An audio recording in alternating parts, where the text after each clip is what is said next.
ഒരുത്തനെ ഇവിടെ അത്ര നല്ല പിള്ളയൊന്നുമല്ല. ഒരവസരം വരുമ്പോ ഉള്ളിൽ കിടക്കുന്ന ഫ്രോഡൊക്കെ തനിയെ പുറത്തു വരും.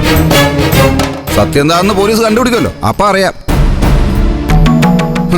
ഒരു രഘുവേട്ടൻ അനുഭവിക്കട്ടെ.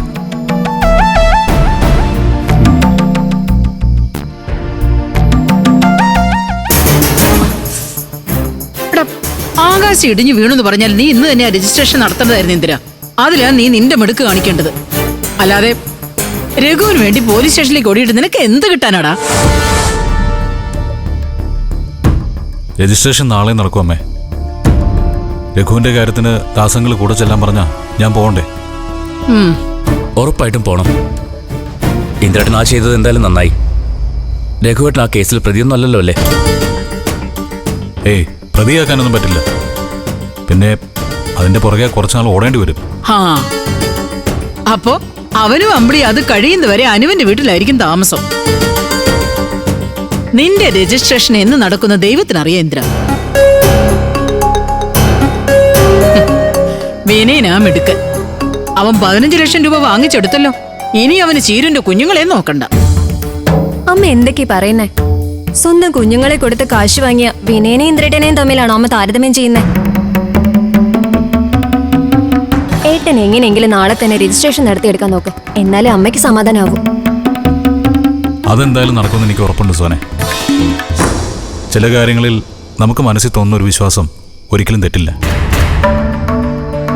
സത്യം പറഞ്ഞാൽ ഇങ്ങനൊരു ഉറച്ച വിശ്വാസം ഇന്ദ്രേട്ടന്റെ മുഖത്ത് കുറച്ചു കാലത്തിന് ശേഷം ഞാൻ കാണുന്നത്. ഈ വിശ്വാസം ഒരിക്കലും നഷ്ടപ്പെടാതിരിക്കട്ടെ ഇന്ദ്രേട്ട. എന്തായാലും ആ ഷോപ്പ് സ്വന്തമാക്കുന്നതിന്റെ ഒരു വെളിച്ചം ഇന്ദ്രേട്ടന്റെ മുഖത്ത് കാണുന്നുണ്ട്. ഇതെന്നും നിലനിൽക്കണമെന്നാ എന്റെ ആഗ്രഹം. എല്ലാം നിലനിൽക്കണമെങ്കിൽ സ്വന്തമായിട്ടൊരു നിലപാടുണ്ടാവണം. ചില ദോഷങ്ങളൊക്കെ കുടുംബത്തിൽ നിന്ന് അകറ്റി നിർത്തിയപ്പോഴാ ചില നല്ല കാര്യങ്ങളൊക്കെ വന്നു തുടങ്ങിയത്. ഉപേക്ഷിച്ചതിനെയൊക്കെ വീണ്ടും സ്വീകരിച്ചാലെല്ലാം മുടിയും.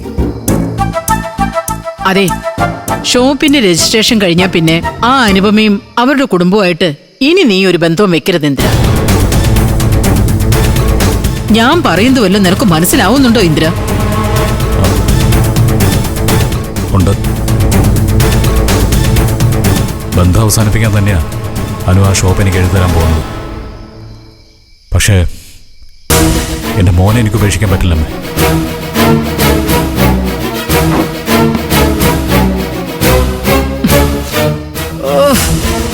മാഷ് മോൾ ഇവിടെയുള്ള വീടും വിറ്റ് പഞ്ചരത്നത്തിലേക്ക് തിരിച്ചു പോയാൽ മതിയായിരുന്നു. ആ ജന്തുക്കൾ ഇവിടെ ഉള്ളിടത്തോളം കാലം അതൊരു തലവേദനയാ.